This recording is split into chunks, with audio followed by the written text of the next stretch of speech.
তো প্রিয় ভাই, চলে আসি আবার কথায়। আহ, আপনি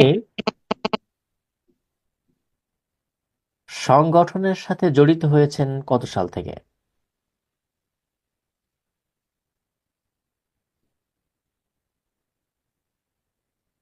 জি ভাই।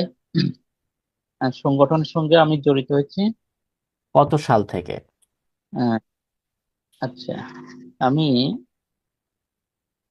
সংগঠনের সঙ্গে জড়িত হয়েছি 2007 সালে সাথী হয়েছি। 2005 সালে আমি কর্মী হয়েছি। ক্লাস 7 থেকে আমি সাথী হয়েছিলাম। ছাত্র শিবিরের, বাংলাদেশ ইসলাম ছাত্র আহ, শিবির। আমি কর্মী হওয়ার পর পরই সাথী হয়েছিলাম। উম, এরপরে 2009 থেকে 2011 পর্যন্ত, 12 মাঝামাঝি, কোকসা থানা, আহ, কোকসা থানা, আহ, থানাতে সেক্রেটারি ছিলাম আর কি। 75 সদস্য ছিলাম। আর আসলে আমার সংগঠনে আসার পিছনে একটা কাহিনী আছে, সেটা হলো যে আমি যখন সম্ভবত 2003 কি 2004-এর দিক হবে, আমাদের গোপগ্রাম আমাদের সংগঠন নিয়ে একটা কথা নিয়ে একটা গ্যালজাম পাকা। তখন আওয়ামী লীগের কেউ ছিল। ওই সময় আমার ভাই, আমাদের বড় ভাই আমিরুল ইসলাম বিপ্লব ভাই, এবং আমাদের বড় ভাই হাফিজ ভাই, নুরুল ভাই, মাজেদ ভাই, ইসমাইল ভাই, এরা সবাই যখন আমাদের বাড়িতে আসলো, আসার পর আমার ভাইয়ের সঙ্গে কি যেন বলতেছিল। আমি ছোট মানুষ ছিলাম, পর আমি অন্য রুমে গিয়ে শুনলাম যে তারা যে কোনো একটা ঝামেলা পাকাচ্ছে অন্য দল, তাই তারা যাচ্ছে আর কি প্রতিহত করতে। তো আমি গেলাম ওইখানে, তাদের পাশাপাশি গেলাম ভাইদের সাথে। যাওয়ার পরে গোগ্রাম আনিস মার্কেটের পিছনে আমি আনিস মার্কেট থেকে রোডের ওই খোয়াগুলো তুলে আমি ভেঙে ভেঙে ভাইদের হাতে দিচ্ছিলাম। তখন মারামারি শুরু হলো। তো এই সময় আমি আনিস মার্কেটের পিছনে যে দেখতে পেলাম যে আসলে সবাই পলায়ন করছে, কিন্তু নুরুল ভাই আর আমার ভাই দেলোয়ার ভাই আর মাজেদ ভাই, আমির ইসলাম বিপ্লব ভাই, 6 থেকে 7 জন, এরা ওই করে চলা নিয়ে এরকম দেখাচ্ছে, আর ওরা মানে ধোয়া মারতেছে। তো এক পর্যায়ে আমি ওই আনিস মার্কেটের পিছনে গিয়ে আর কি আমি এই দৃশ্যটা দেখলাম। আসলে ভাইয়ের দেখা দেখিতেই মূলত আমার সংগঠনে প্রবেশ করা। আর এদের আদর্শ এবং এদের যে নীতিমালাগুলো দেখে, সব দেখেই আসলে ছোটকাল থেকেই গড়ে উঠেছে। আর এদের সাথে গড়ে উঠেছে কি জানি না, বলতে পারবো না। আসলে এদের সঙ্গে চলাফেরা করে, এইটাই।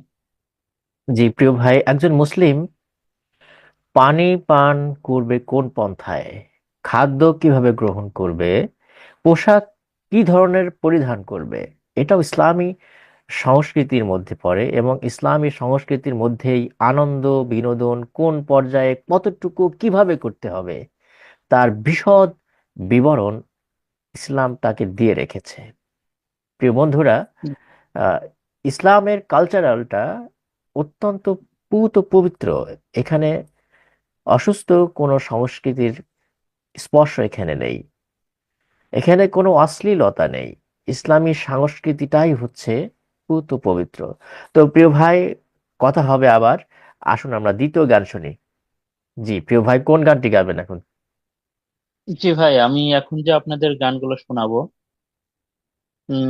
সম্পূর্ণ এখন হচ্ছে আমার যারা বড় ছিল ভাই, যেসব বড় ভাইরা লিখেছে গানগুলো আমার শোনাতে খুবই আমি গাইতে আমার খুব ভালো লাগে, আমারই খুব ভালো লাগে।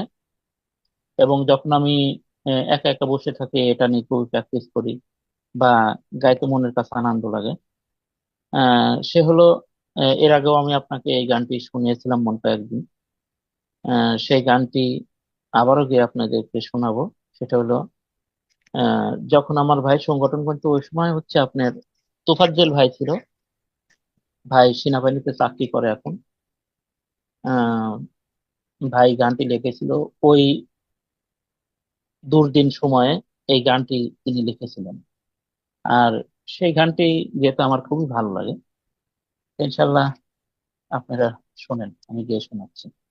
গানটি লিখেছেন তোফাজ্জল ভাই, সুর তিনিই করেছেন এবং তিনিই লিখেছেন।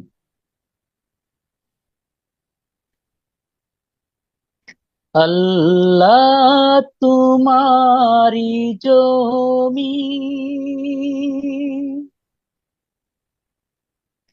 চলবে তোমারি আইন,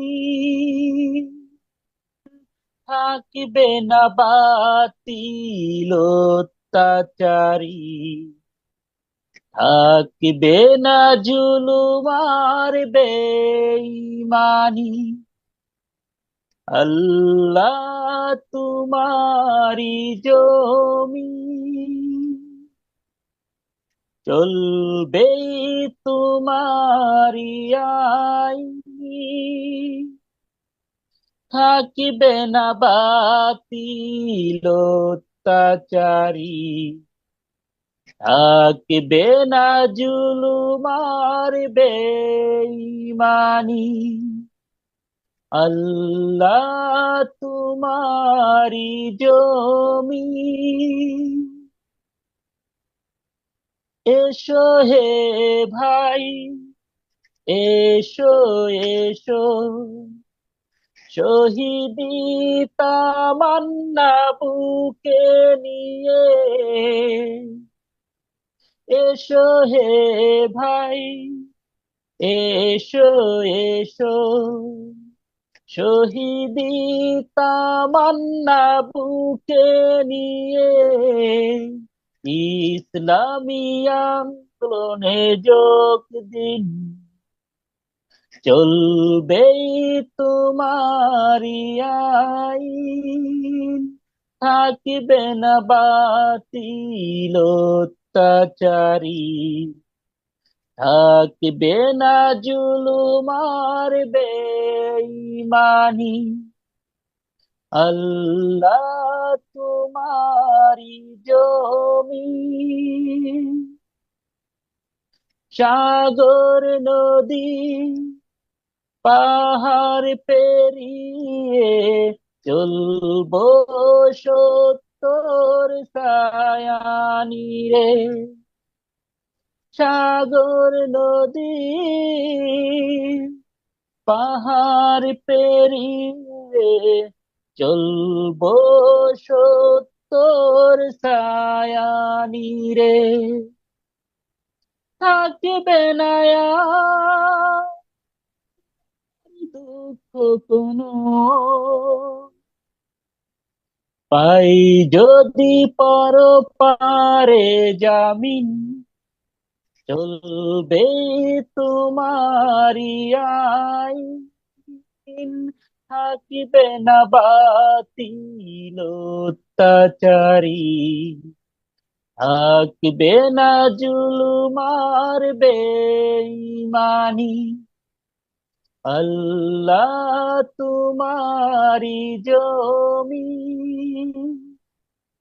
চলবে তোমারি আইন, আল্লাহ তোমারি জমি, চলবে তোমারি আইন।